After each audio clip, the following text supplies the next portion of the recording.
You know, out of all the nostalgic YouTube classic horror games, there had only ever been one that took me the longest to get around to playing myself.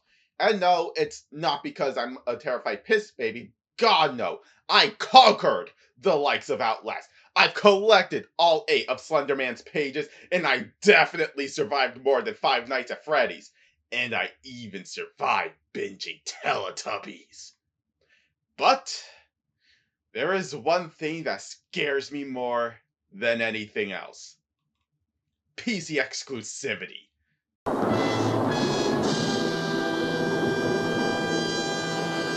So, to kick off the month of October, welcome to my review of Amnesia the Dark Descent.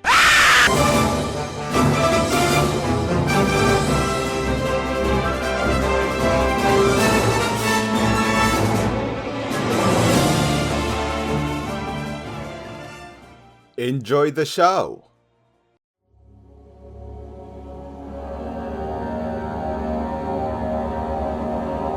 Hello and welcome back, ladies and gentlemen, to my month of spooks, where I take a look at games either in the horror genre or ones that have a creepy presence. To start things off right tonight, I'm taking a look at one of the major YouTube classics of the 2010s, Amnesia the Dark Descent. Dark Descent is a first-person survival horror game developed by FrictionalGames. It was originally released for PCs in September of 2010, and and it's 2025. Happy 15 years, Amnesia! It was later released as part of the Amnesia collection for PlayStation 4 in November of 2016, the Xbox One in September of 2018, and the Switch in the following year, which will be the version I'll be using for this review since I got it for $1 because this is the current state of my bank account. Please follow me on Twitch. Now, the way how I first came across Dark Descent was via Smosh Games' video on it, and I'll admit it was pretty terrifying to little old me back then, but now years later, I'm finally playing the game for myself, so it's time to see if this game is as scary in person as it is in video. So let's answer the question: is Amnesia any good, and is it one I can recommend to you? Let's find out. And let's also see if I'll be including jump scares in this video.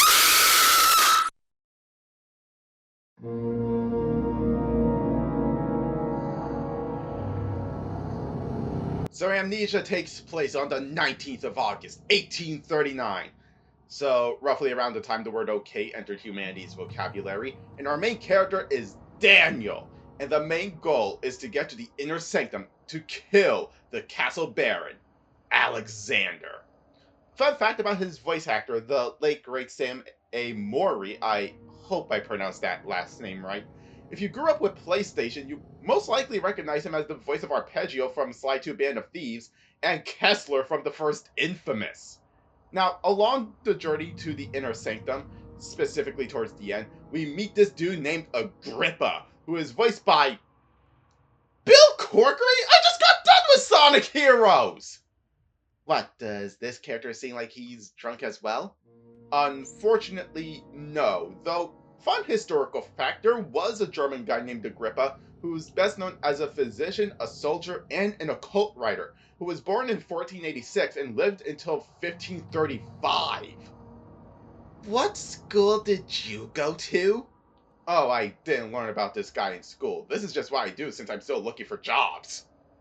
I don't know whether I should be concerned or surprised that you're actually willing to learn history. And of course, in good old Horror Kid, the reviewer tradition, this game has multiple endings. Oh, goody! But this time I'm just going over the ending I did since it's considered the canon ending. The revenge ending has us disrupt the ritual that Alexander is doing by knocking over pillars, and the shadows end up killing the old man while sparing Daniel, allowing him to escape the castle and be content with his redemption. And that was the plot. Overall, the story is simple. Much like Bloodborne, Amnesia also took inspiration from H.P. Lovecraft's work, especially given one of the core gameplay mechanics of sanity. though Silent Hill 2 was also another key player of inspiration for this. As for the characters, I mean, given there's a relatively small cast, there's not much to say here. Daniel does go through a bit of a character arc, I guess, since over time in the story, his memories do end up returning. But yeah, overall the story is simple yet effective. As for the gameplay,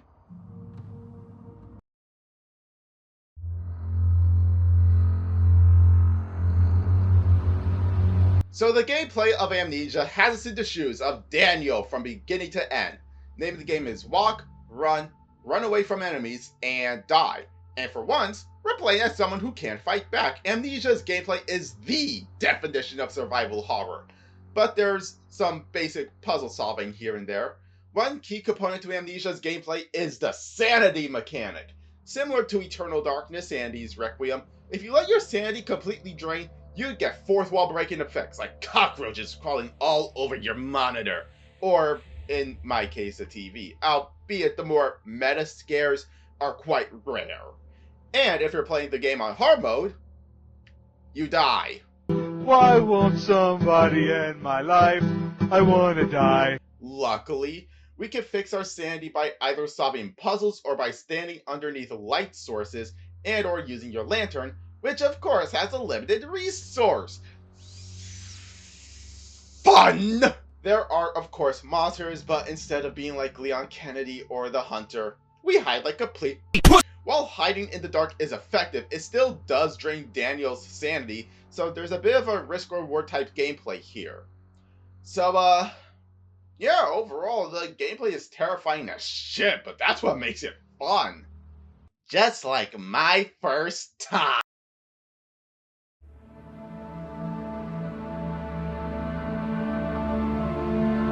Visually speaking, this game is dark, dank, and depressing as shit. And I love it because it fits the atmosphere Amnesia's going for. While the game does use a variety of colors, the colors themselves always remain dark or muted the deeper into the castle you go. We go from seeing the moonlight to seeing nothing but dank, depressing caves, and god damn, I love how the monsters look. Amnesia's enemy roster may be small, but considering that Daniel can die in about 2 hits from the grunts and 1 hit from the brutes, I say that more than makes up for the small enemy roster. As for the OST, it's mainly atmospheric as all hell, and if you were to play this in the dead of night, you can, and might, shit yourself. Not that I would know. Though, if you were to play this on hard mode, the danger music you would normally hear is disabled, which I think just heightens your sense of danger as a result. But now, I say we recap. I think the story is pretty good despite the overall simplicity of it. Gameplay is terrifyingly fun. Visually, while incredibly dark in some areas, heightens the game's overall atmosphere, which is accompanied greatly by the atmospheric soundtrack. So, I say we close off the first video of October with my closing thoughts.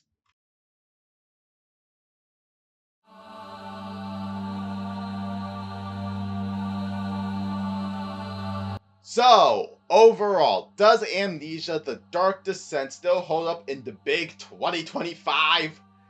Honestly, yeah, it does. Over 15 years later, Amnesia still managed to deliver the scares like it's the 2010s all over again. From a story, while simple on the surface, is absolutely terrifying if you go out of your way to read the in-game journal entries and left behind notes. Gameplay that really does make you feel helpless and afraid, which is only heightened by the visuals and the soundtrack. So, overall, Amnesia the Dark Descent gets my score of a solid 9 out of 10. Why is it just short of being a perfect 10? Because someone went out of their way to make a VR remake of the game called Celerosis, which unfortunately I cannot play because I need to buy the game off Steam to play it. Unlike the fan-made Ultimate Custom Night, Pizzeria Sim, and Sister Location VR remakes, where I could just play them right off the bat. And also I'm broke as shit right now.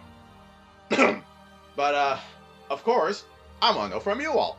Did you play Amnesia the Dark Descent? What did you think of it? And is it a game you could recommend to a friend? Please leave your answers and more down in the comments. Give this video a like if you enjoyed it, and while you're here, consider subscribing and turn on the bell to be notified whenever I make a new video.